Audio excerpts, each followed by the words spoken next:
All right, so welcome back to the Barron Report. Of course, we are continuing our coverage on the coronavirus impact on the restaurant and hospitality industry. And today we are going to the state level, actually to the state of Washington, which is considered pretty much the epicenter of what's happening in terms of the coronavirus. With me, I've got the president and CEO, Anthony Anton of the Washington Hospitality Association. Great to have you, Anthony. Hey, thanks so much for having me on board today, Paul, and helping us get the word out in these trying times. Yeah. Listen, I know you guys have, and thank you so much for taking some time out. I know you have been up to your eyeballs in probably alligators out there. So let's break into some of the things that you guys are doing in terms of how are you preparing your operators there in the state of Washington to kind of deal with this shutdown? So this has gone as fast as I've ever seen anything go before. Up through Saturday, we were actually still trying to help people with social distancing, trying to help people with the basics, what to do if employees come in or guests come in and show signs and all these things. And we were in full blown messaging and information one direction. And then, of course, by Sunday night, after full day conversations with the governor's office and other government officials, it became obvious that the right thing to do was to put restaurants and bars and our industry into hibernation and see what we can do to lower this spread of this virus. So that meant for the past, starting Sunday night, we're spending the next 48 hours really focused on how do we help our members make this sudden and urgent transition. Yeah. And we've repurposed most of our team to be in information mode, reaching out to members, trying to get questions that need to be answered, uncovered, and then going out to government officials and getting them answered and getting them back out. And so most of our 58-person team has become mini reporters and mini investigators and trying to get every bit of information answered that we can, accurately as we can, right. And then make sure that state government says the same thing that we do, so we're not confusing anyone. For sure. It's been a time like none other. Yeah. So when you look at obviously the state and the local level from administration and government level, are there any action plans in place to look at being able to support the small businesses, being restaurant operators there in the state of Washington coming up?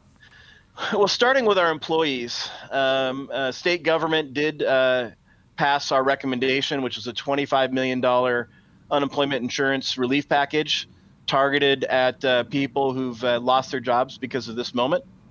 And ESD, our Employment Security Department, the state agency that works on that, is working over the weekend to try to now take what was passed on Friday night or Thursday night and have it be ready to go this week. And really, that's been the initial relief package available to our industry. We actually went with a training session with our staff in employment securities yesterday to learn and get educated about all the things and almost become an extension of their staff. They're getting overloaded. How it works, yeah. And see what we can do to help our employees get through it. And I'm proud to say so far it's been a good partnership. Again, every bit of our community is in this together, and we got to approach it from that style. It's not an us versus them. It's how do we get it fixed and take care of people. So obviously Washington and the city of Seattle were the first to act in terms of taking such dire steps of shutting down restaurants for dine-in operations, which, as you've said, is just a cataclysmic event for the hospitality industry. Are there any best practices that you're starting to see since you guys have kind of you've been in the war for a little bit here? Anything that's coming out of the community there in Washington that you're saying, hey, these guys are really kind of figuring out some potential options here to kind of save their business? You know, I think initially people were headed one direction, and again on Sunday that all changed. But the number of people who are switching to is takeout, delivery, pickup, drive-through really an option for me. I think we've seen even one of our finest dining establishments in Seattle, Canlis Restaurant. Yeah. A place you always want to go for a wedding anniversary or a high-end guest. I mean, their service is spectacular. Is now turned their driveway into a breakfast and lunch drive-through, and have been doing great business and trying to keep their people employed, trying to keep their people engaged. We'd always rather keep them employed than in unemployment if possible. And I think many businesses are analyzing that option. Yeah, And then for some other sure. people have made the right decision that, you know what, I'm in a community, I'm in an area where I'm not going to get that kind of traffic. The best thing I can do for my employees is be clear and honest with where we're at.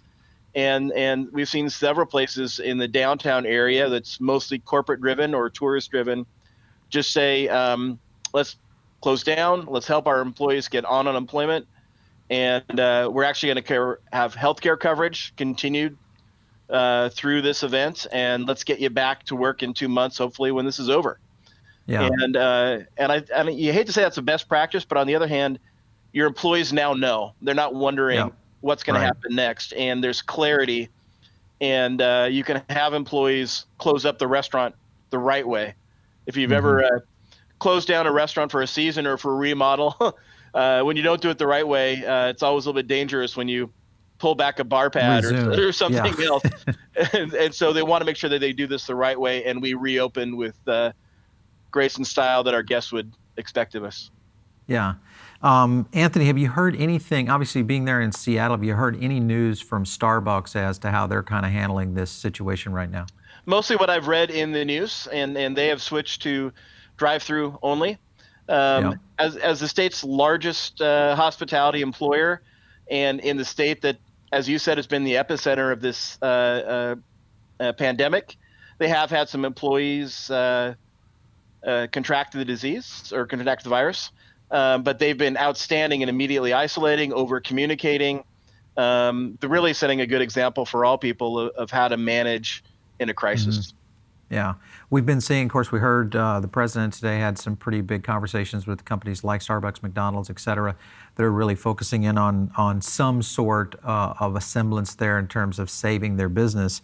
When you look at kind of a contingency plan here, if we are in a position where this stretches out into 60 or maybe even 90 days, we heard some reports this week from the administration that we could see this going into July and August. If that were to occur, is there a contingency plan in place or anything that you guys are working with right now that would help maybe ease or potentially supply some relief there to the Washington State operators? And I'm just being real direct in my answers. I think these first 48 hours have been focused on how to help people get on unemployment, get on to paid family leave, Right. and take care of their business. I think generally our plan is, once the information that they need to make the immediate adjustments is received and distributed, we'll be talking about relief packages after Yeah. that. I do know that the federal government is, as we've all read in the news, is hoping for a relief package very quickly. And I'm sure we'll be supportive of that, along with our counterparts across the country and at the National Restaurant Association. Yeah. Seattle has been active in talking about packages, and in the state, we've had conversation with state leaders on Wednesday to really start talking about what our next steps are. Yeah. I think the governor's been clear this is a minimum of 2 weeks on the shutdown. But I think what we're all going to be keeping an eye on, almost like a sports score, as each week they post the updates, do we see a Yeah. continuing of the doubling? Right. We really need that spread to get less than a 2-to-1 growth rate, and start dropping. And then I think we can start realistically talking about how we get out of it and have good plans in place. Yeah, for sure. Has there been any discussion? You know, this is something that we've started to with experts and operators around the industry talking about when this is over. You know, the long-lasting effects of this in all hospitality industry, whether you're in the cruise industry, the air travel, hotel, restaurant, obviously, and bars. The long-term effect here, are you thinking about that right now and into any kind of potential shift in how the operators might move forward in the future? I'm going to be a little bit of an optimist here. I believe that this new generation coming in to earning paychecks and growing is going to be one of the best generations for our industry that we've ever seen. Their Yeah, value of experiences over objects.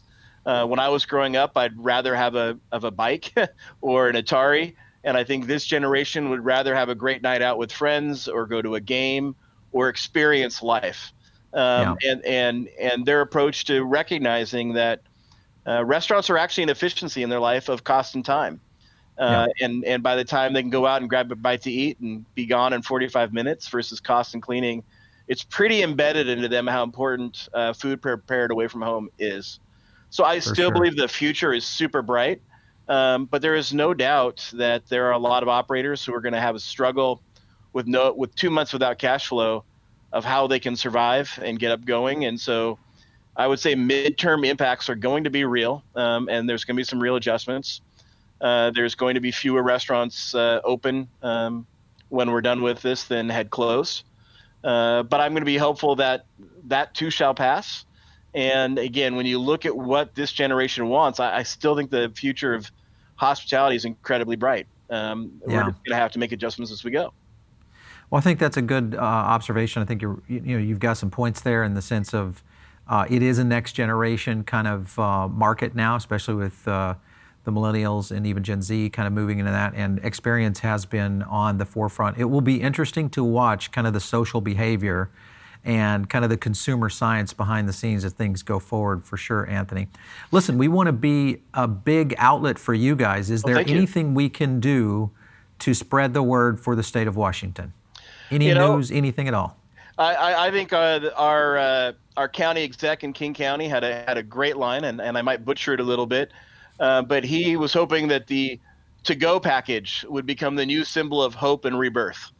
And so, to the degree that we can all recognize that as consumers and getting the word out, that when you can use restaurants and their new offerings and give them a try, and the more we can give that a chance, it's going to help people get through this and give employees a chance to keep their jobs and keep us going. So hospitality comes as ready to go as quickly as possible on the other side. On the information side, please check out our website if you're in Washington, wahospitality.org. Tomorrow, Wednesday, the 17th, we are launching our new website that's going to organize the 9 buckets of different information around coronavirus, restarting things you need to know. Please check that out, and please let us know where we're missing. And honestly, if any of your viewers or listeners need any of that information, I think the more we can get things out and be unified in that, it would be fantastic. Yeah, absolutely. So when we put this on to the news side of our distribution, I'll make sure and include those links over to your website, so at least we can get that information going. And then we'll obviously repost this up on social media and make sure to reference you guys and any resources and resource pages that you might have out there. So for sure. Well, we are all working hard for our industry. We were laughing last night of some of our staff was putting in 14-hour days, and I'm like, well, that's what our members do just about every day before this happened. And we're living the life of what operators have to deal with in running small businesses. And so we'll be there every step of the way to help, answer, and even just be an ear for what we need to do moving forward. Yeah, absolutely. So we have been here with the President and CEO, Anthony Anton of the Washington State Hospitality Association. Thanks so much for stopping in today. Paul, thanks so much for your show and the help to spread the word. For sure. All right, so for all of you listening in, whether you're over on Spotify or on iTunes, as always, leave a note, give us a review, give us some feedback. We love to see that. And of course, if you want to reach out to us directly, hit us up at producer@foodabletv.com. Maybe you've got a topic or a situation that's working for your restaurant in these times of challenge. Please share that with us, because that's the number one way our community can make it through what is the toughest time we've faced in literally the history of the restaurant industry. You can send that information over to producer@foodabletv.com or hit me up on Twitter at just @Paul Barron. We will make sure and catch you guys right here on the next episode of the Barron Report.